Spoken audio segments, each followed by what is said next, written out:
주의 발자취가 나오고, 그저 주의 걸음이 나오고, 찬양단의 찬양에도 주와 함께 걷겠네가 나옵니다. 저희가 짰을까요? 안 쓸까요? 저희 짤 수가 없어요. 제가 그렇게 능력이 없어가지고, 원래 짜려면 짤 수 있죠. 미리 제가 이제 뭐 이렇게 이번 주 이 설교 합니다라고 제가 찬양팀한테 주고, 특송 준비해 주십시오 이렇게 하면 가능해요. 근데 제가 그 정도의 능력이 없어가지고 제가 그렇게 못했거든요. 그런데 오늘 이렇게 딱 하나님이 계속 그 메시지를 우리에게 주시는 이유가 뭘까요? 그죠? 하나님께서 분명히 우리가 주님과 동행해야 될 걸음이기에, 우리의 인생이 주님과 함께 걸어가야 될 인생이기에 우리에게 거듭하여 그렇게 말씀하시는 줄 믿습니다. 오늘 말씀도 그런 말씀이에요.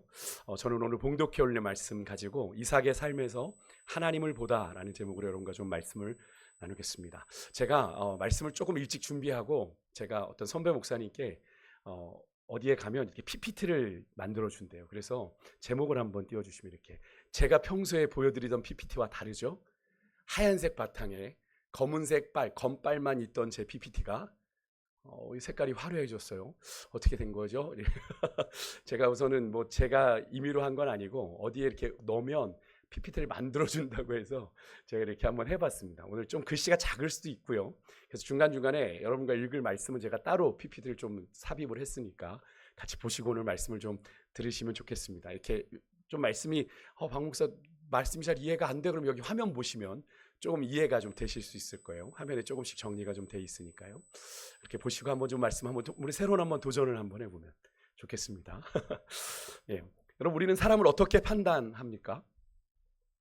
그 사람이 하는 말을 보고 판단합니까? 아니면 그 사람이 사는 모습을 보고 판단합니까? 처음에는 말을 듣죠, 그죠? 그 사람의 말을 듣습니다만 시간이 지나면 결국 우리는 그 사람의 뭘 봅니까? 삶을 보고 그 사람에 대한 결론을 내리게 되죠. 저 사람은 믿을 만한 사람이다. 그리고 저 사람은 말하는 것이 다르다. 뭐 이렇게 얘기하게 되는. 결국 사람은 말이 아니라 삶으로 평가됩니다. 근데 그것은 뭐 삶뿐만이 아니라 신앙도 마찬가지입니다. 신앙도 마찬가지인데요. 세상은 우리의 말, 우리의 설교를 듣지 않습니다. 대신 무엇을 봐요? 우리의 삶을 봅니다. 우리의 삶을, 믿는다고 하는 우리의 삶을 보는 거죠. 믿는 자들이라고 하는. 그리고 그 삶을 통해 하나님이 정말 살아계신 분인지를 그들은 판단합니다. 오늘 우리가 만나게 되는 이 이삭이라고 하는 사람은 말로 하나님을 설명한 사람이 아니라 그의 삶으로 하나님을 보여준 사람입니다. 오늘 본문은요, 이삭에게 주신 하나님의 약속이 어떻게 성취되는지를 보여주는 본문이자 우리 그리스도인들이, 우리 믿는 자들이 어떻게 하나님을, 우리의 삶의 주인 되신 하나님을 드러내는 삶을 살 수 있는지를 보여주는 본문인데요. 뭐 전에 제가 몇 번 설교를 했던 본문입니다만 이번에 매일 성경으로 우리가 지금 묵상하고 있는 본문들이 창세기죠. 그래서 저희가 창세기로 이 본문을 다시 묵상하면서 조금 예전과는 다른 시각으로 이 말씀을 보게 하시는 게 있어서 여러분과 좀 나누려고 합니다. 이삭은 흉년이라고 하는 생존의 위협에도 불구하고 하나님의 말씀에 순종하고 그렇게 순종한 이삭에게 하나님은 복을 주시게 되죠. 오늘 본문 12절에 제가 읽어드린 첫 본문을 보면 이삭이 그 땅에서 농사하였다라고 되어 있는데, 여러분 여기서 그 땅은 흉년이 든 땅입니다. 흉년이, 기근이 온 땅이에요. 그 땅에 씨를 뿌려 농사를 지었다는 건 여러분 뭘 의미하는 걸까요? 어떤 결과나 성과를 별로 기대할 수 없는 그런 삶의 현장에서도 이삭은 성실하게 주님이 약속하시고 머물라 하셨으니까 주의 말씀에 순종하여 그의 일상을 그 현장에서 살아냈다는 거죠. 그죠? 왜 이삭은 세상적으로 볼 때, 인간적으로 볼 때 흉년이 든 땅에 씨를 뿌린들 무슨 의미가 있겠어요? 그죠? 아무 의미가 없어 보이는 일에 이삭은 성실할 수 있었던 걸까요? 우리가 오늘 읽지는 않았지만 오늘 이야기의 좀 배경을 좀 살펴보면 앞에 26장 첫 부분을 보면요, 이삭은 아버지 아브라함 때의 첫 흉년이 들었던, 이삭이 태어나기도 전인데 그 땅에서 다시 흉년을 만나고 아마 큰 흉년이었던 것 같아요. 아버지 아브라함이 했던 대로 애굽으로 이동하려고 그랄이라고 하는 땅으로 갔습니다. 내려가는 길에 그랄이라는 땅에 머물렀는데 하나님이 그 땅에서 그를 막으시고 2절에 보면 내가 내게 지시할 땅으로 가라 이렇게 말씀을 하십니다. 누구에게 했던 말과 동일하죠? 그의 아버지 아브라함에게 했던 말과 동일한 말씀, 명령을 이삭에게도 하시는 겁니다. 근데 문제는 그 땅이 뭐예요? 살만한 땅이 아니라 흉년이 든 땅이었다라고 하는 겁니다. 하나님의 말씀이라고는 하지만 순종하기 좋은 상황이다 아니다? 아니죠. 좋은 상황이 아닙니다. 참 쉽지 않은 상황입니다. 그러나 하나님께서는요, 그의 아버지 아브라함에게 주셨던 약속을 이삭에게 상기시켜 주세요. 내가 너희 아버지에게 이런 약속을 주었어. 그러면서 너도 순종하면 내가 너희 아버지 아브라함에게 주었던 약속을 너에게도 이루어 줄게. 3절에 보면 이런 말씀을 하십니다. 네가 이 땅에 거류하면 이라는 말씀을 하시는데, 이 말은 뭐예요? 조건절이죠. 이삭의 순종. 이삭이 순종하면, 순종을 전제로 그 다음에 약속을 주시는 거예요. 3절 말씀만 같이 한번 좀 읽어볼까요? 같이 읽습니다. 시작. 이 땅에 거류하면 내가 너와 함께 있어 내게 복을 주고 내가 이 모든 땅을 너와 내 자손에게 주리라. 내가 내 아버지 아브라함에게 맹세한 것을 이루어. 이렇게 말씀하시죠. 이 약속은 아버지 아브라함에게도 주셨던 약속이죠. 그죠? 뒤에 5절까지가 사실은 길게 하나님의 약속인데, 정리하면 그겁니다. 이삭의 아버지 아브라함에게 맹세하신 약속을 하나님이 네가 순종하면 너에게도 이루어 줄게 라고 하시는 약속이에요. 그런 하나님의 말씀에 이삭이 어떻게 반응합니까? 6절인데요. 6절에 보니까 이삭이 어떻게 했대요? 그랄에 거주하였더니. 무슨 말입니까? 이삭이 하나님의 말씀에 순종했다라는 뜻이죠. 순종했다는 말입니다. 여러분, 그 순종의 모습이 오늘 우리가 함께 읽은 본문에 이삭이 12절에 그 땅에서 농사를 짓는 모습으로 구체화된 거예요. 여러분, 순종은 우리의 삶에서 구체화돼야 됩니다. 내가 하나님 앞에 순종합니다라는 것으로 순종이 되는 게 아니라 우리의 순종이, 그죠? 우리의 삶에서 구체적으로 나타나야 되는 거죠. 내가 순종할 수 없는 환경 속에도 내가 순종하기로 결단했다면 순종하는 겁니다. 발을 내디뎌 나아가야 되는 거예요. 이삭은 그렇게 했다는 겁니다. 흉년이 든 땅에 하나님이 머물라 하시니 순종했고, 그 흉년이 든 땅에서 어쩌면 헛수고일지도 모르는 씨를 뿌리는 일들을 했다라고 하는 거예요. 분명 이삭의 선택, 그의 모습은 세상적으로는 결코 지혜로운 선택일 수 없고요, 오히려 밀어나기 짝이 없어 보이는 그런 선택입니다. 흉년이 든 땅에 무슨 씨를 뿌려? 무슨 파종이야? 멍청한 거 아니야? 정신 나간 것 아니야? 여러분, 그렇지만 이삭은 누구를 믿고 의지했습니까? 그의 아버지 아브라함의 삶에 함께 하셨던 여호와 이레의 하나님을 신뢰했던 거예요. 여러분, 여호와 이레의 하나님. 이삭은 자신을 제물로 바치려 했던 아버지 아브라함과 함께 어디로 갔죠? 모리아산에서 어떤 하나님을 만납니까? 여호와 이레의 하나님. 창세기 22장 14절에 보면 여호와 이레의 하나님, 무슨 뜻이에요? 준비하시는 하나님, 우리를 위해 예비하시는 하나님. 아브라함이, 이삭이 재물을 어디 있습니까 아버님? 뭐라고 얘기했어요? 아브라함은 아들을 드려야 했는데 믿음으로 뭐라고 선포했죠? 하나님이 우리를 위하여 준비해 주실 거야. 믿음의 고백대로 되었습니까? 안 되었습니까? 되었습니다. 그죠? 그 준비하시는 하나님을 이삭이 경험했잖아요. 그 현장에서. 그죠? 그 준비하시는 하나님을 신뢰하며 흉년으로 인해 녹록지 않았던 그의 현실을 이 믿음으로 성실하게 살아난 이삭에게 하나님은 어떻게 반응하셨어요? 그런 이삭에게 그 해에 100배나 얻는, 여러분 100배는 산술적인 숫자가 아니란 말씀을 드렸죠. 하나님만이 주실 수 있는 전무후무한 복을 얘기하는 거예요. 하나님으로만 채워지는 복, 그 100배나 얻는 상상치도 못한 복을 흉년이 든 땅에서 거두게 됩니다. 그것도 그 해에, 오래지 않아요. 그런 이삭의 삶을, 이삭의 복을 받은 삶을 13절에 이렇게 한 문장으로 정리해요. 우리 같이 한번 지금 13절 말씀 같이 한번 읽어볼까요? 같이 읽습니다. 시작. 그 사람이 창대하고 왕성하여 마침내 거부가 되었다. 다음 PPT로 넘겨주시면, 여러분 여기 우리 성경은 창대하다, 왕성하다, 부자가 되었다 이렇게 다른 단어들로 표현을 했지만 원문으로 보면 이 문장이 한 단어입니다. 한 단어. 여기 나와 있는 가달이라고 하는 히브리어예요. 이 단어가 3번 반복돼요. 3번.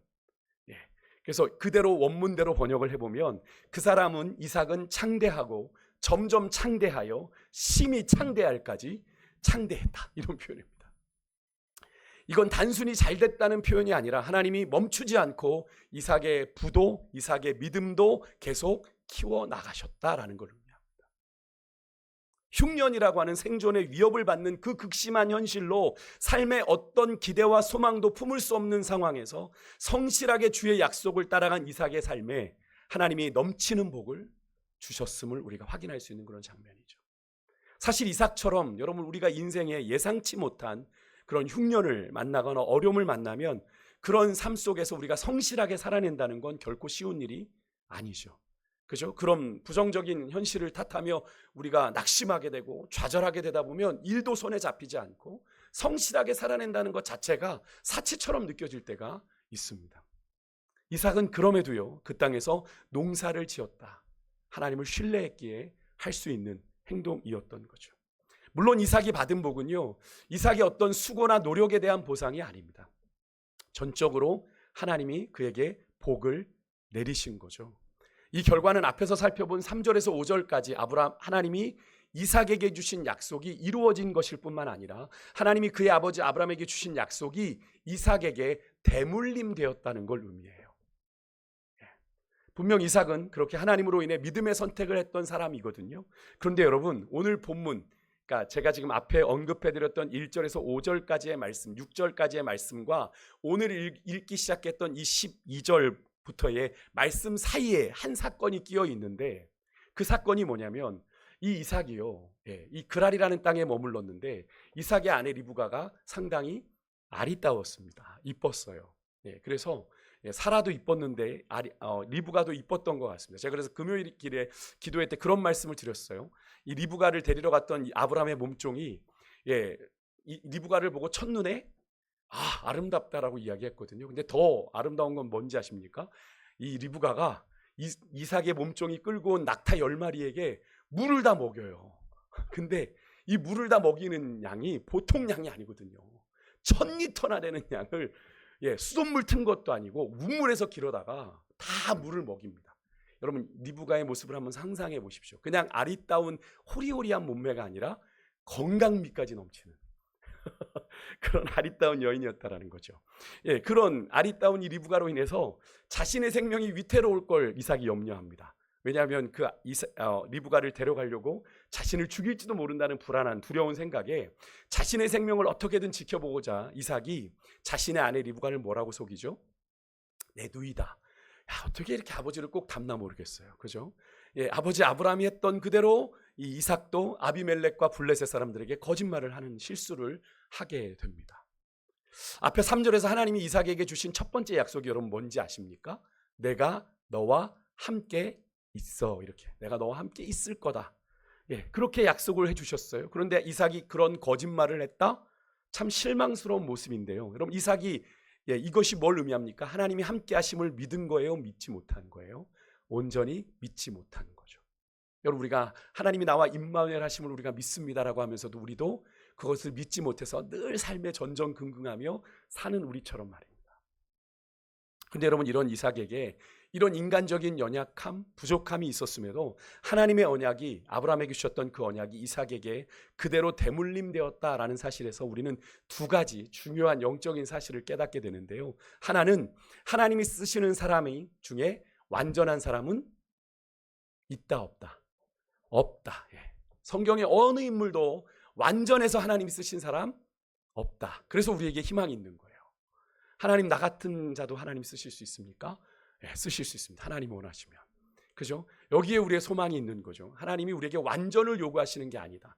하나님이 완전을 요구하셨다면 이 자리에 하나님의 구원을 받을 사람 아무도 없습니다.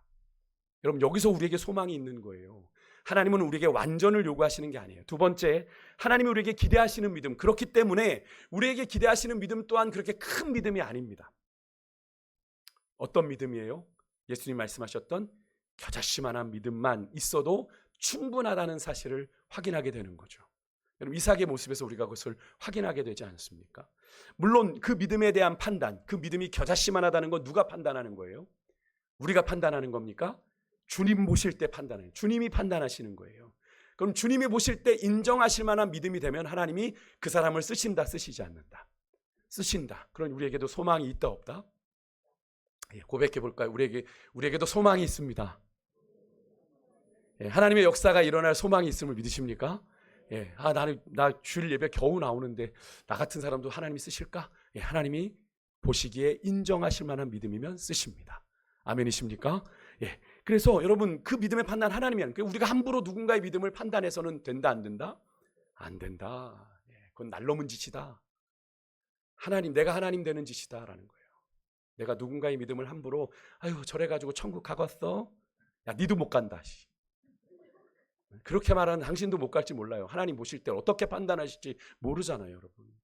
그러니까 함부로 누군가의 구원을 그렇게 판단하면 안 됩니다. 제가 수요일 날 그런 말씀 드렸습니다. 여러분, 예수님 옆에 달려서 구원받았던 강도, 오른쪽의 강도 말입니다. 여러분, 그 사람이 십자가에 죽을 정도면 요즘으로 치면 요즘에 저 기억나는 사람이 신창원 같은, 그죠? 그런 범죄자란 말입니다. 극악무도한 범죄자예요. 그 당시에 많은 이들이 그가 구원받을 거라고 감히 상상이나 했겠습니까? 그가 낙원에 들어갈 거라고 감히 상상이나 했겠어요? 쟤는 죽어 마땅하다라고 다 생각했을 거예요. 누구 하나, 그죠? 모두가. 그런데 그런 사람을 예수님 뭐라고 하셨어요? 네가 오늘 밤 나와 함께 낙원에 있겠다. 주님은 그를 구원하셨습니다. 근데 우리가 함부로 누군가의 구원을 판단한다? 저래 가지고 천국 가겠어? 저러니 복 못 받지. 그런 말들을 하시면 절대로 안 됩니다. 여러분, 우리 인간적으로 볼 땐 그 사람의 믿음이 겨자씨만한 것처럼 별 볼 일 없어 보여도 하나님이 그 믿음, 그 겨자씨만한 믿음에 담은 하나님을 향한 우리의 중심을 보시고 하나님이 인정하시고 당신의 역사에 선한 도구로 얼마든지 쓰실 수 있다라고 하는 사실인데요. 여러분 믿으십니까? 우리의 중심이 하나님이 인정하실 만한 믿음의 중심이 되면 하나님이 쓰신다는 거예요. 근데 여러분, 그런 이삭이 받은 복이 이삭에게 마냥 좋은 일이었을까요? 마냥 형통함을 주지는 않았습니다. 여러분, 우리가 쉽게 하나님 복을 받으면 우리 인생이 어떻게 돼야 된다고 생각하죠? Everything is good, 그죠? 모든 일이 잘 돼야 돼. 그걸 뭐라고 그래요? 만사 형통해야 돼.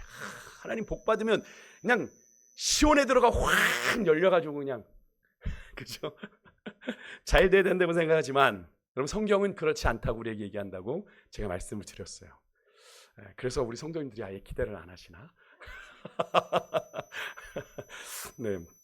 네. 하지만 성경은 우리에게 분명히 이야기합니다. 하나님 복을 주셔도 그 인생이 어려움이 있을 수 있다. 그래서 하나님의 복이 때로는 원치 않았던 관계에서 긴장을 만들기도 하고요. 되게 익숙했던 편안함을 우리에게서 뺏어가기도 합니다. 하나님 복을 주신 까닭에. 또 신앙의 선택을 우리가 했는데 오히려 생각지도 못한 오해를 받기도 하고 불이익을 당하기도 하는 데가 있죠. 여러분, 그럴 때는 우리에게 어떤 생각이 듭니까? 하나님의 복 괜히 받았어. 차라리 가만히 그냥 있을 걸. 그렇게 하나님의 복을 의심하면서 하나님을 원망하기가 쉽죠. 하나님 왜? 내가 원한 건 이거 아니잖아요. 막 이렇게 하나님 원망하면서 하나님 하기가 쉽죠. 그런데 오늘 이삭은 다르게 반응해요. 이삭이 하나님의 엄청난 그 100배 축복을 받자 14절에 보니까요, 그 땅의 토박이들이었던 블레셋 사람들이, 여러분 이 블레셋 사람들은 우리가 다윗 시대에 만나는 블레셋 사람들과는 다른 사람들입니다. 그들이 이삭을 시기했다라고 성경은 이야기해요.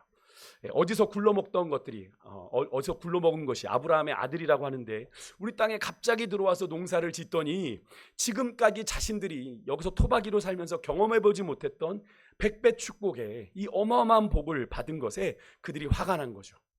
왜? 우리가 팠을 땐, 우리가 씨를 뿌렸을 땐 이런 복이 없었는데 이놈이 뭐길래 이런 복을 받나 하는 생각이 든 겁니다. 근데 여러분, 이게 세상의 흔한 모습이죠. 그죠? 여러분, 세상에 사촌이 땅을 사도 배가 아픈 게 세상이잖아요. 그죠? 남 잘 되는 거 보는 세상이에요? 즐거워하는 세상이에요? 아니에요. 못 보는 게 세상이죠. 왜 사촌이 땅을 샀다고 얘기하겠어요? 나와 가까운 친족이 땅을 사도 배가 아픈 게 우리 인간의 마음이라는 거죠. 그래서 여러분, 이렇게 요즘 이렇게 자기계발서 같은 데 이렇게 보면 친한 친구에게도 내 부를 자랑하지 말라 이런 얘기도 써 있어요. 왜? 앞에서는 축하해 잘 됐네 이러면서도 뒤에서 칼을 간대요. 이게 세상인 거예요. 이게 세상인 거예요. 남 잘 되는 꼴 어떻게든 흠집을 내려고 하고 어떻게든 끌어내려고 하는 게 세상이죠. 그래서 여러분, 그들은 예전에 아브라함이 팠던 모든 우물을 흙으로 메워버려요. 근데 여러분, 이게 단순히 이삭에게 항의하는 차원을 넘어선 수준의 협박입니다. 이게 사실은 당시의 우물은 오늘날에 우리가 수도 있는 걸 개념으로 생각하면 안 되잖아요. 그죠? 우물은 우리 어르신 시절에 예전에 우물 이렇게 파셨죠. 그죠? 우물에서 푸셨죠. 그리고 나중에는 이제 이게 뭐죠? 펌프 이렇게 물 버서 하셨잖아요. 그리고 이제 수돗물 된 거잖아요. 호랑이 담배 피던 시절 우리 지금 여기 청년들에게는 먼 시대야 이렇게 생각할 수 있는 그런 시대지만 그런 우물을 파던 시절이 있었습니다. 당시에 우물은 단순한 식수원을 넘어서서 생존 그리고 그 땅의 정착을 결정짓는 핵심적인 요소였습니다. 우물이 있느냐, 물이 터졌느냐, 그죠? 물이 나오느냐. 특히 이 팔레스타인 지역, 가나안 지역은 강이 드물어요. 여러분도 아시겠지만 저 갈릴리에서 무슨 강 하나만 흐르죠? 요단강 하나밖에 없단 말이에요. 그죠? 그래서 우기가 되면 겨울에는 그래도 물이 좀 있는데 건기가 되면 제가 말씀드리지 않았습니까? 분명히 우기 때 물이 흘렀던 장소인데 아주 바짝 말라버립니다. 홍지순례 가보니까 반팔 입고 돌아다니는데 살이 익어요. 하루에 그냥 살이 엄청나게 익습니다. 엄청나게 뜨거워요. 그러니까 물이라는 건 상상을 할 수가 없는 그런 지역입니다. 그러니까 그런 곳에서 우물을 소유하고 관리하는 것은 결국 생명을 지키고 또 거기에 사는 경제력을 지키는 결정적인 요소였기 때문에 그런 관점에서 이 블레셋 사람들이 이삭을 시기해서 그의 아버지 아브라함이 파놓은 우물을 막았다? 이것은 그냥 단순히 그냥 뭐 항의의 차원이 아니라 이삭의 가문이 망할 수 있는, 그죠? 진멸될 수 있는, 생존을 위협하는 아주 심각한 위협이고 도전이었다라고 하는 겁니다. 물론 창세기 21장에 보면 아버지 아브라함도 그런 일을 겪기도 하거든요. 그런데 이 정도까지는 아니었는데 이삭의 지금 상황은 아버지 아브라함 때보다 훨씬 상황이 악화된 그런 상황입니다. 열심히 살았는데 사람들이 시기합니다. 잘 되니까 밀어냅니다. 심지어는 있던 것도 빼앗아갑니다. 이게 세상이죠. 결국 여러분 블레셋의 왕인 아비멜렉이 앞장서서 이삭을 찾아와요. 16절에 보니까 네가 우리보다 강하다라는 이유로 우리를 떠나라라고 하는 공식적인 추방 명령을 이삭에게 내립니다. 떠나. 우리 같이 못 살겠어. 그러니까 이삭이 받은 이 하나님의 복이 이삭에겐 탄탄대로가 열릴 줄 알았는데 이삭에게 그렇게 유익하지만은 않았다는 걸 우리가 볼 수 있는 그런 장면이죠. 그렇지만 이삭은요 굳이 그렇게 이 블레셋 사람들에게 대항하지 않습니다. 양보해요. 그들의 요구에 따라 양보하고 그들을 떠나 자리를 옮깁니다. 하나님의 약속을 붙들되 세상처럼 자신의 자존심, 자신의 권리를 주장하는 방식으로 그것을 어떻게든 지켜보려고 다투거나 분쟁하지 않아요. 여러분 이런 갈등 상황 속에서 여러분은 무엇을 붙드시나요? 세상 안에서 여러분이 갈등 상황을 겪으실 때 여러분 하나님의 약속을 붙드십니까? 아니면 내 자존심, 내 당연한 권리라고 생각하는 그 권리를 쫓아가십니까? 이삭은요 그를 시기하는 블레셋 사람들을 피해서 그냥 그랄 골짜기로 자신이 이주하여 거기에 거류합니다. 흥미로운 건 이 그랄 골짜기라고 하는 이곳이 건기에는 우기에는 물이 있던 자리인데 물이 거의 없는 신의 자리라고 하는 겁니다. 그러니까 이삭이 굳이 생존을 위해서 옮길 거면 그래도 생존 확률이 높은 땅을 찾아가야 할 것 같은데 이삭은 그렇게 하지 않았다는 겁니다. 이런 이삭의 행동이 무엇을 우리에게 이야기해요? 이삭은 어떤 외형적인 풍요의 조건을 따라가기보다는 하나님의 약속, 하나님의 인도를 따라 생존하려고 하는 믿음과 순종의 모습을 우리에게 보여주고 있다라고 하는 거죠. 내가 죽고 사는 것이 주의 손에 있습니다. 고백하며 발걸음을 옮겼다는 거예요. 이삭은 여기서도요 과거 아버지 아브라함이 생전에 팠다가 블레셋 사람들이 다 메워버린 우물을 다시 파요. 그리고 그 우물들의 이름을 그 아버지 아브라함이 불렀던 이름대로 불렀습니다. 이게 뭘 의미하냐면 여러분 이 구절이 뭘 의미하냐면 이것은 그 우물에 대한 원래 소유권이 누구에게 있었다? 아버지 아브라함에게 있었어요. 그죠? 그 이름대로 불렀다라는 건 뭘 의미합니까? 그 소유권이 이삭에게 있음을 이야기하는 거예요. 그 소유권이 회복되었음을 의미하는 겁니다. 그렇게 여러분 이삭의 종들이 19절에 보면 그 우물로 그래 됐다. 이 아버지 아브라함 때 판 우물만이 아니라 골짜기도 또 파요. 골짜기도 파니 어떤 일이 벌어집니까? 샘 근원을 얻게 돼요. 그래서 샘 근원을 얻게 됐다는 건 새 우물을 얻게 됐다라고 하는 말입니다. 새 우물을. 여러분 이런 이삭의 행보가 여러분의 눈에는 어떻게 보이세요?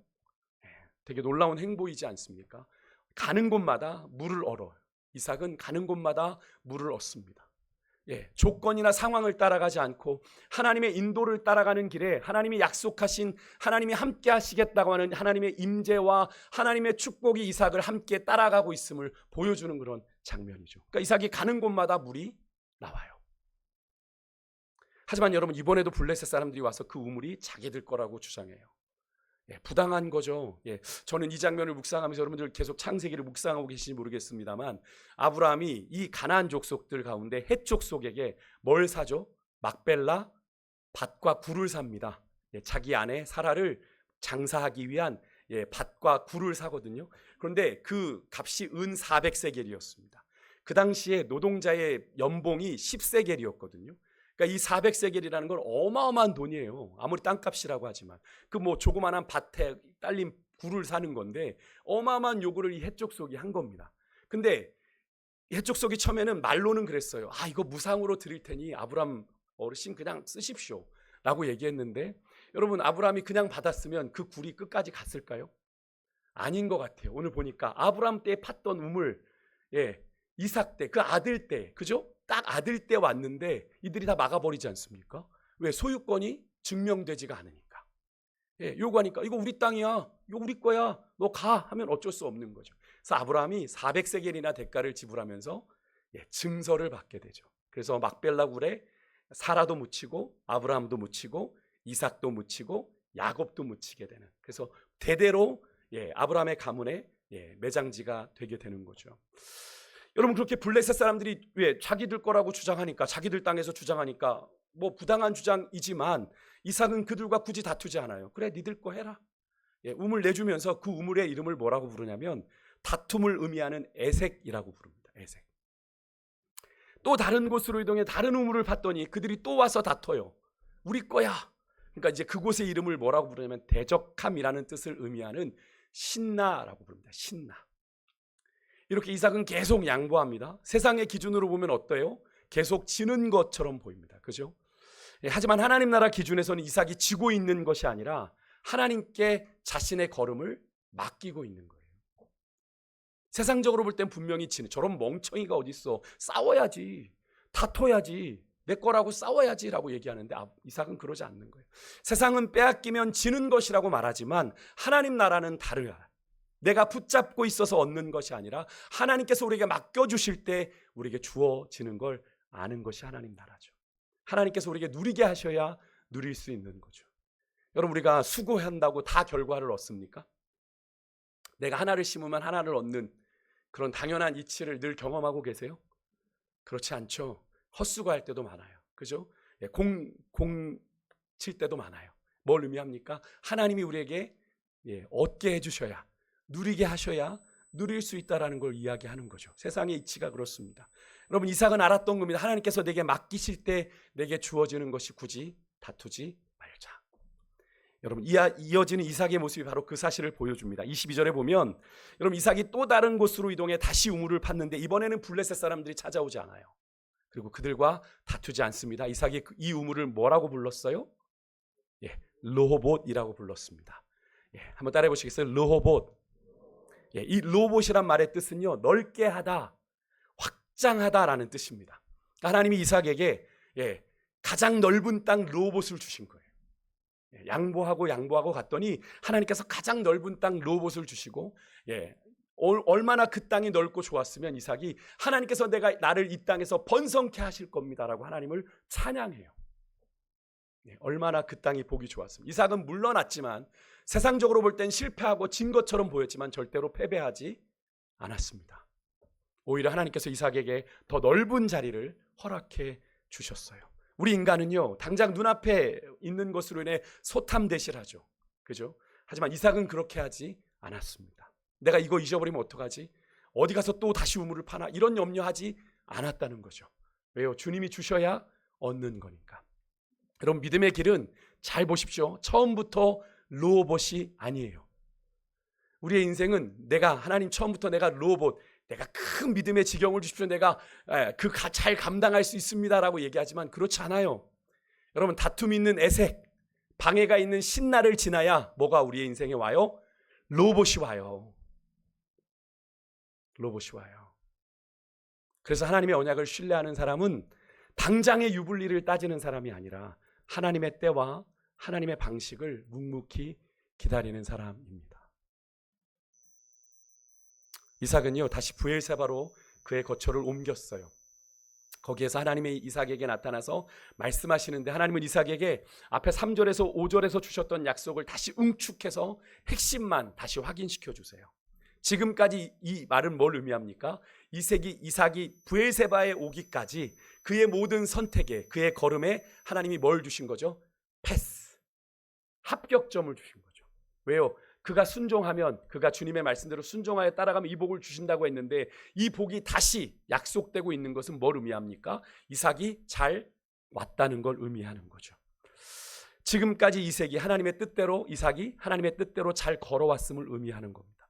하나님의 축복의 말씀에 이삭은 제단을 쌓고 여호와의 이름을 부르며 장막을 치는데, 이렇게 이삭은 하나님께 지금까지의 그의 행보에 대한 인정을 받고 나니까, 하나님이 그를 인정하고 그를 높여주시니까, 이삭을 그들의 지경에서 쫓아냈던 아비멜렉이 자기 친구 아우삿과 군대장관 비골을 데리고 이삭을 찾아옵니다. 그리고 이런 고백을 해요.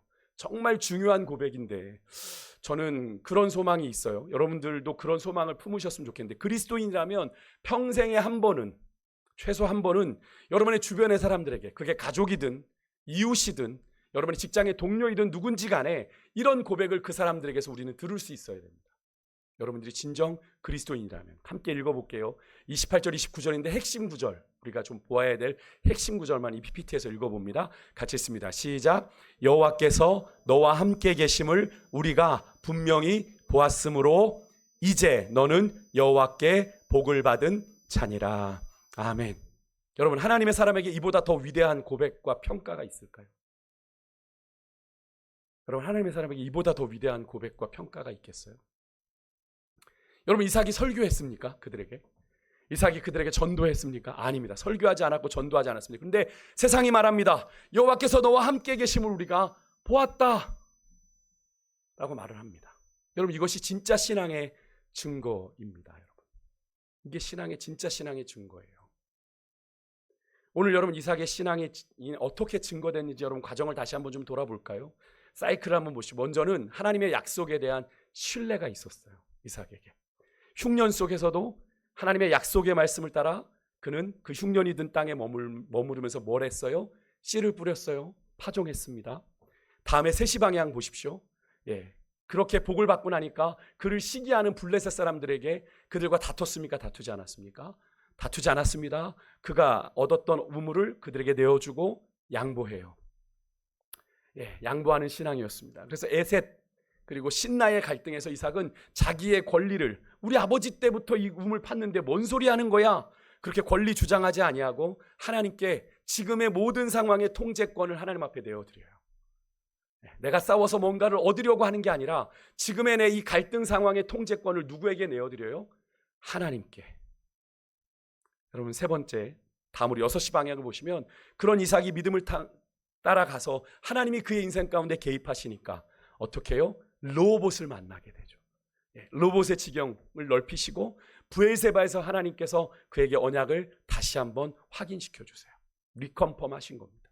그리고 마지막으로 9시 방향에 보면 그런 이삭의 믿음을 아비멜렉이, 즉 세상이 인정하고 그와 평화 조약을 맺게 돼요.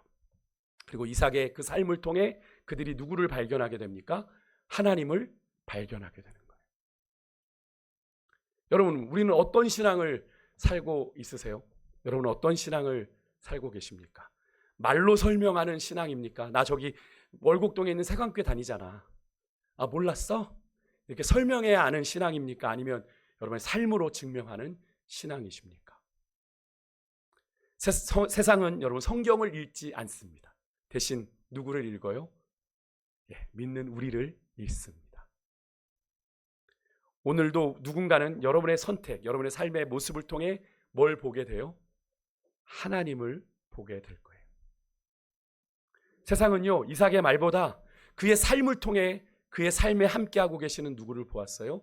하나님을 보았고요. 마침내 평화 조약이 맺어지는데 하나님의 언약 위에 세워진 이삭의 삶은 하나님과 화평을 이룰 뿐 아니라 이웃과도 평화를 이루고 땅의 복을 누리는 것으로 이어지게 되는데요. 여러분, 잊지 마십시오. 우리가 선택하는 삶의 태도에서 세상은 뭘 봐요? 하나님을 봅니다. 우리가 어떤 선택을, 내가 누군가에게 뭐 유불리를 따지고 잘잘못을 따지는 그런 모습을 통해서 여러분 세상은 주님을 본다는 거예요. 여러분 마지막 PPT의 그림을 보시면 배경이 뭐예요? 나무의 나이테입니다. 나이테. 그죠? 여러분 우리의 신앙의 자람을 보여주는 믿음의 나이테라고 한번 생각해 보십시오. 나무의 나이테에는 나무의 나이뿐 아니라 나무가 살아온 삶의 그런 흔적들이 배어 있다고 하죠.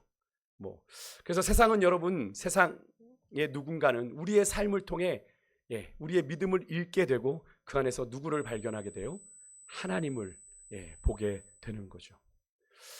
여러분 이번 한 주간도 우리가 그렇게 살았으면 좋겠습니다. 그냥 나만 잘 믿고 나만 잘 돼서 천국 가면 되지가 아니라 여러분 우리가 이번 한 주간도 우리의 삶을 통해 주님을 드러내고 주님을 보여주는 삶이어야 되는데 그러려면 우리는 어떻게 살아야 될까요?